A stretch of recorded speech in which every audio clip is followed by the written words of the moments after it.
Zee 24 तास एक पाऊल पुढे। एलबीटी विरोधात पोलीस परवानगी नसताना मोर्चा काढल्याबद्दल गुन्हा दाखल झाल्यानंतर पोलिसांनी आज शिवसेना खासदार गजानन बाबर यांना अटक केली। यावेळी पोलीस स्थानकात हजारो व्यापारी जमा झाले।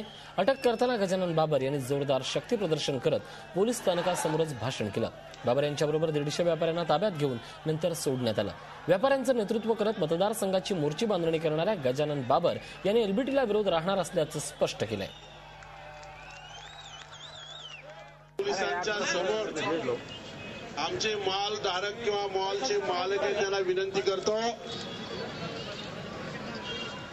तुम्हाला सुद्धा एलबीटी लागणार आहे आणि तुम्ही सुद्धा एलबीटी भरणार आहे। आणि आज आम्ही असा निर्णय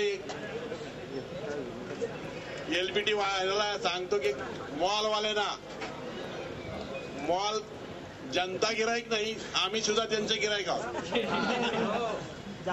अशी प्रतिज्ञा करू की मॉलमध्ये कुणी जायचंच नाही। एलबीटी नको म्हणून ज्या व्यापाऱ्यांनी हे केलेलं आहे, दुकानं बंद केलेले, ते व्यापारी बिग बाजार बंद करण्यास 11:15 वाजता गेले होते। त्या लोकांना तिथे इन्स्पेक्टर लोखंडे साहेब, चिंचवडचे सिनियर PI, त्यांनी ताब्यात घेतलेले आहेत। सुमारे 150 लोक ताब्यात घेतले त्यांना।